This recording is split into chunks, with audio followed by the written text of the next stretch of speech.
Hello friends, welcome to my YouTube channel, and this video is about Cisco Java Developer Interview Transcript 2024. Let's dive into this. Recently I have been interviewed with Cisco and I'm putting my technical round information into this video. So my technical interview round consists of these questions, which is Java, Spring Boot, Hibernate. Let's go through this one by one. So in Java section, they have evaluated me against collection, core Java, basic string related questions. Yeah, that's it. So the interview started with collection framework from core Java. The question was what is the main difference between hash table and concurrent hash map? So you need to know only the key part of it, like what differentiate these two maps basically from collection.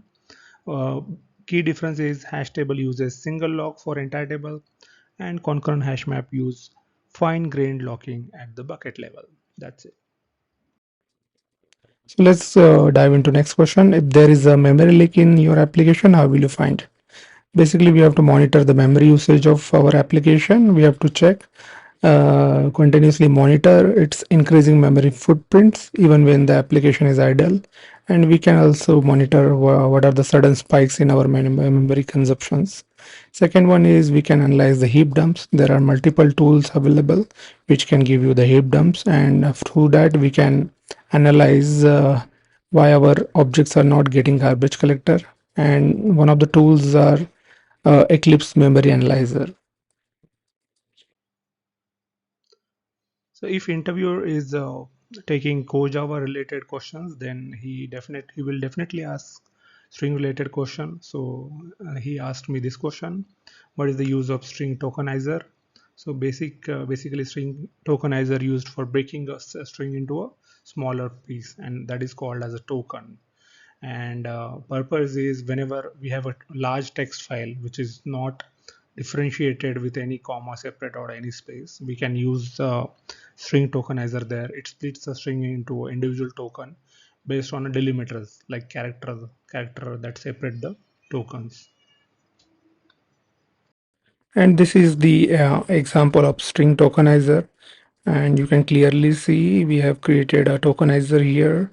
And then we are using tokenizer's next token method and returning that token in this code. That's it. Moving on to next question. What is the difference between these two, object level locking and class level locking? So basically, locking mechanism comes into the picture in a multi-threaded environment or multi-threading concept, and synchronization is the main keyword which is dealing with the locking. So what is object level locking? So object level locking um, is a unique level of locking where we are using synchronized keyword, and whenever we use synchronized method on specific object, then that block of code is not accessible by other thread until the current thread is done with the execution. So object level locking is very granular in nature, applies to small piece of code or small code block, whereas class level locking applies to the entire class, and only one thread can execute a synchronized static method of that class regardless of the object instance. And all other threads attempting to access that static method will be blocked. And this is very useful when we have synchronized access static variable and method of a class. Moving on to the next question, between these two, who will consume more memory, integer, int or integer? So basically int is a primitive data and integer is a class. So as you can see, integer is a wrapper class which will be a wrapper around integer, and that's why integer will cost most of the memory rather than int. What is weak hash map? So these kind of questions are mostly asked to the senior experienced developers. So you need to know what weak hash map does. So basically it's a hash map but it differs from the regular hash map in multiple ways. One of the ways yeah, it has a weak references whenever it try to stores value using key, and whenever there is no strong reference to those keys, then garbage collector can reclaim that key's memory. That is the only difference here. This is again interesting question. What is the difference between these interfaces, predicate, supplier, consumer, and function? So since Java 8, we are using these lambda expressions, and we have to use these interfaces. So what is the difference between them? So predicate takes a single argument and returns a Boolean value true or false, whereas supplier has no argument of the value of type 2. A consumer takes single argument of type T and returns no value. Function takes single argument of type T and returns the value of R. Let's dive into Spring related interview questions. What is response entity in Spring Boot? So in Spring Boot, response entity is a class used to represent the entire HTTP response sent back to a client. It goes beyond just the data itself and encapsulates three aspects: status code, header, and body. So this question is mostly asked to the experienced developers how to configure multiple database in Spring Boot application. So there are two ways we can do it. One is we can define the data source in property file like YML and the application.properties. And second one is we can create the configuration using add configuration class, and we can define two separate beans. That's it. Let's move on to next question. That is how to declare a global exception in Spring Boot application. We can declare a global exception using add control advice. This is the annotation which act as a central exceptional handler. Any exception that occur any area of the project, it will capture that, and we can use add control advice. Plus, we can annotate the methods using add exception handler to handle a specific exception. That's it. If there is a Spring related question, Spring container related question, then Spring Bean cycle life cycle question always occurs. So what is Spring Bean life cycle? So in this diagram, we can see container. Whenever containers start, bean is instantiated. Then whatever the dependencies are there, they are injected, and init method is called. Then utility method is called, and after that, destroy method is called. This is just an overview of it. If you want to go deeper into this, you can go. What is IOC container in Spring? An IOC container is a software framework component that manages the objects being in your application. It takes over the responsibility of creating, configuring, and assembling these objects and their dependencies. What is dependency injection? In software development, dependency injection is a technique for providing an object with objects dependencies it need to functions. Here is the breakdown of the key concept. Here class A and class B is there, and we are just injecting a dependency here. So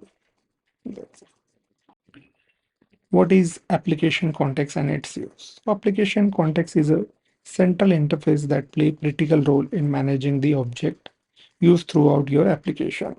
Basically, this is a container which follows these functionality like bean management, dependency injection, and resource access. What is the difference between Spring Filter and Spring Interceptor? Filter are part of Java Servlet API. They are used in web application to perform tasks such as logging, authentication, authorization, request modification, and etc. When to use filter? We can use filter mainly in web application to intercept and manipulate HTTP request and response.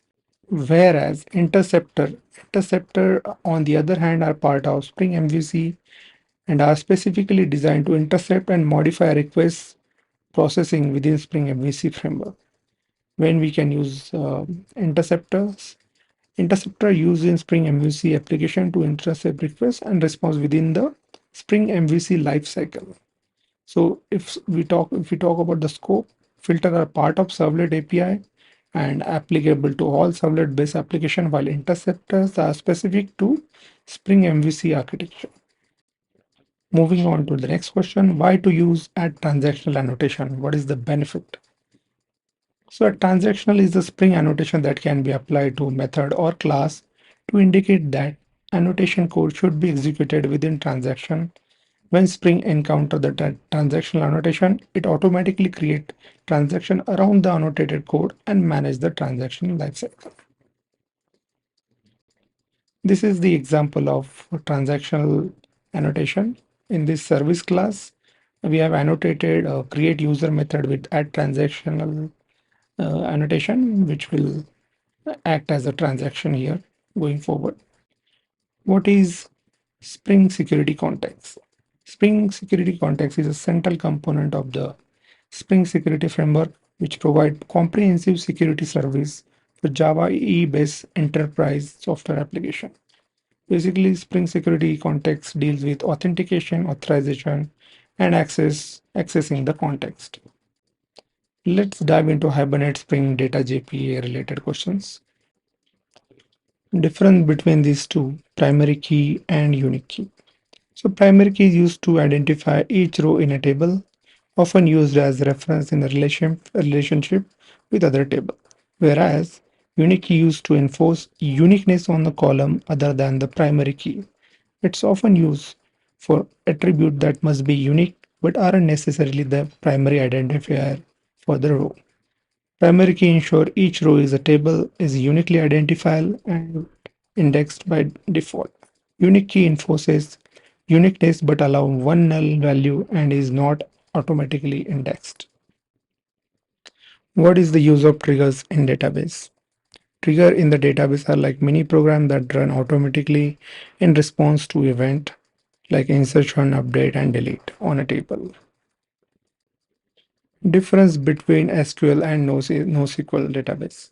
So SQL database is a relational database is stored in a table with relationship between them, whereas NoSQL database can be stored in various formats like document, key, pair, graph, like that. What is database indexing? Database indexing is like an organized filing system for your database table. It's a special data structure that significantly speed up data retrieval by allowing you quick access to specific information. What is sharding in database? Sharding in database is a technique for splitting large database into smaller, more manageable pieces called shard. These shards are then distributed across multiple server or nodes. What is the difference between Hibernate's first level and second level caching? Hibernate offers two levels of caching to improve its application's performance to reduce the database call. So first level cache is a session specific. It exists for the duration of single Hibernate session. Data loaded by one query within a session is available to subsequent queries within the same session without hitting the database again. Whereas second level cache, that is L2 cache, is optional cache, which is application wide cache shared across all Hibernate sessions associated with the same session factory. Data loaded by one session can be reused by other session, and it reduces database interaction significantly. What is the difference between get and load in Hibernate? So get performs an immediate database query to fetch the object identified by the ID. If the object exists in the database, it returns as a fully populated object. If the object doesn't exist, getter returns null value. Whereas load returns a proxy object representing the identify entity. The actual data from the database is retrieved only when you access a property or method of the object. This technique is called lazy loading. Get always triggers a database query even if the object is already in the Hibernate cache, but load might not trigger a database query immediately if the object is in the cache. Difference between save and persist in Hibernate. Save, try to insert a new record into the database. If the object already has identifier assigned, It assumes an update operation and perform an update query. It returns the generated identifier, whereas persist marks the object as managed by Hibernate for persistence. The actual insert operation happens when the transaction is committed, not necessarily immediately, and it does not return anything. Let's see the use case of these two. Save is used when you need to insert a new record, potentially updating an existing one if the identifier already exists. Persist, use persist when you want to clearly mark an object for persistence within a transaction. It avoids immediate database interaction, allowing for optimization within a transaction boundary. Thanks for watching. And if you want to read this original article on my blog, here is my Medium blog. It's rathod.ajay10. And if you want to connect with me, you can connect with me on this Twitter ID, AJ Theory. Thank you.